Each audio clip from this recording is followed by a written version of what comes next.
On behalf of the U.S.-Japan Council Board, it is our pleasure to have this opportunity to express our sincere gratitude to Suzanne Basalla. Suzanne stepped down. Woo!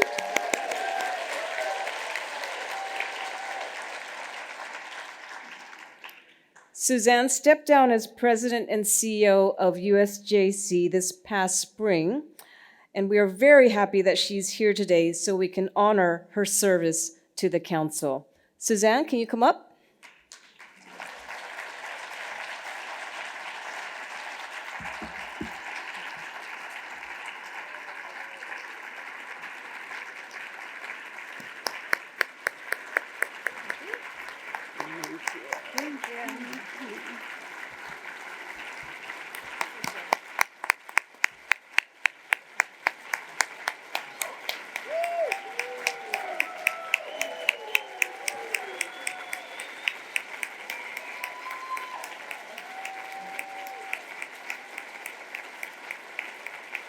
Are we done?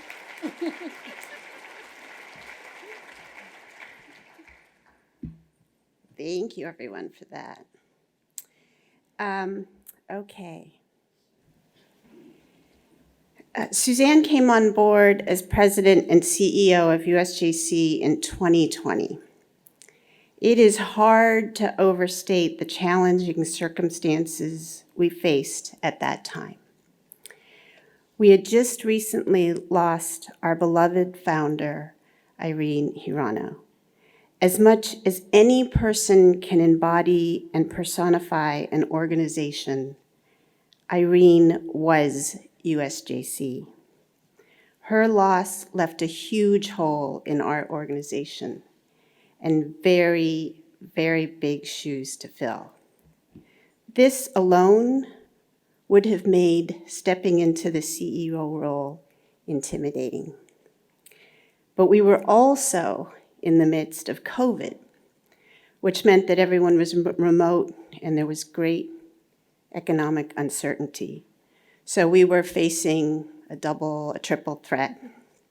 And the path forward wasn't necessarily clear, and continued success was not inevitable.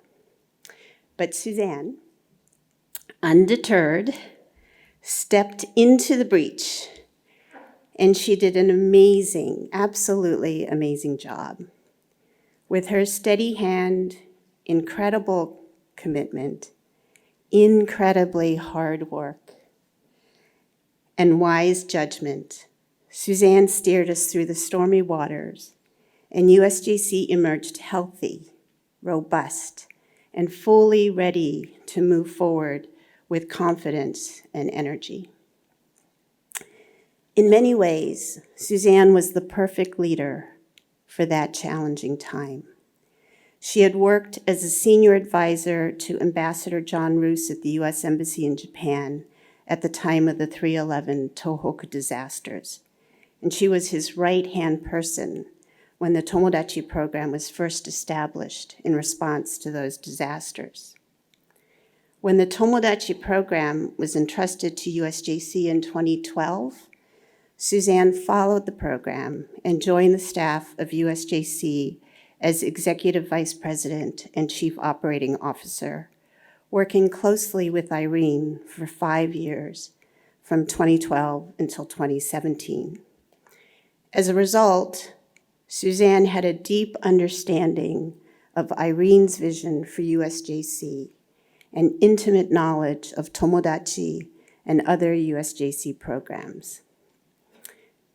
When Suzanne came to USJC as president and CEO in May 2020, she knew USJC, its DNA, and had strong relations with its constituents, staff, members, donors, and other friends and supporters. She was able to provide critical continuity and consistency at this very, very important juncture.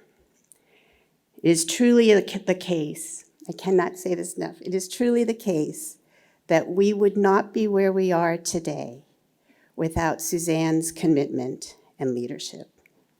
So Suzanne, Thank you so much for all you have given to USJC. We are forever grateful.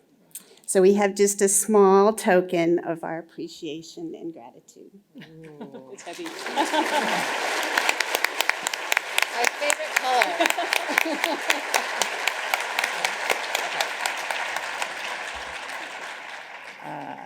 Thank you. It's my favorite color.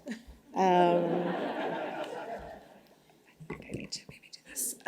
Thank you very, very much for those very kind and generous comments. Thank you for showing your appreciation. That meant a lot to me.